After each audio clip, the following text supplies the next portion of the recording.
So going to like algebra 1, f of x represented y is equal to. In this case, we have f of y. What is that representing? If f of x means y equals, f of y must equal x equals. And not only that, we already have y something on the other side anyways. And then we have x equals y squared, or y plus 2, I mean. The only thing that's tricky about this problem is figuring out where is my intersection.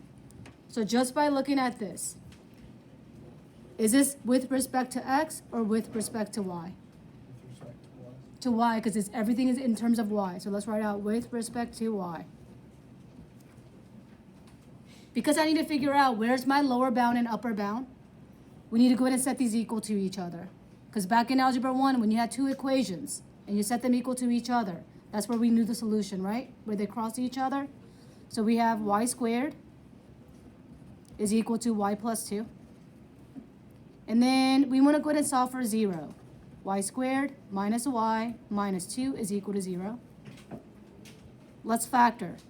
What two numbers will satisfy negative 2 as our product and negative 1 as our sum?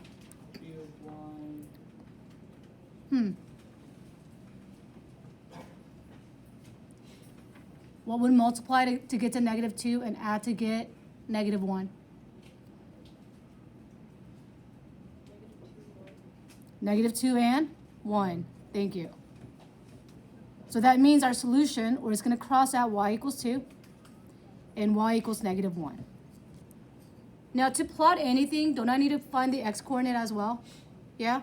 So I'm going to go ahead and write this as an order pair for now. And say we know the y-coordinate is negative 1 and y-coordinate of the other one is 2. Doesn't matter where I plug it into. Let's try the 2. What is 2 squared? What is 2 plus 2? Does it really matter where I plug it into? Absolutely not. Negative 1 all squared is what?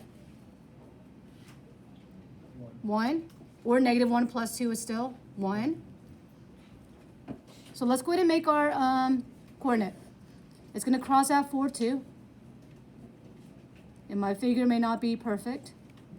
And then 1, negative 1, which is right down here. So if I were to connect this, my linear equation, which is our second equation, is this one right here. If y is equal to x squared, looks like this. X equals y squared must look like this. And it's going to go through the origin. So if you want to kind of sketch it, make it look like a parabola sideways. If it's not perfect, that's okay. Ooh. So we know my lower bound is negative 1, upper bound is 2. And I'm going to use the same color highlighter. This one is going to be with respect to y, meaning we're doing right minus left. So here's my right. Here's my left. And when I shade in the region, the area we're finding is bounded by these two equations. Are we good on that so far? Okay. So when I make my rectangle, am I going to make a horizontal rectangle or a vertical rectangle? Horizontal, because horizontal, it's going to hit every single blue and every single pink when I scan it up and down. So here I have integral from negative 1 to 2. It is right minus the left. My right side is y plus 2. My left, I know I don't need the parentheses, but it's good habit. And it's dy. And just to reiterate the notes, this was the base times the height. Let's type that on the calculator. Doesn't matter if I leave it as x or y on the calculator. It doesn't matter. So if you want to replace all the y's with the x's, go for it. If you want to keep the y, we'll get the exact same answer. It'll be a clean decimal. Look at what you get. Boom.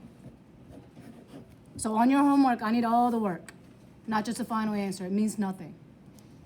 I'm assuming the majority of these, unless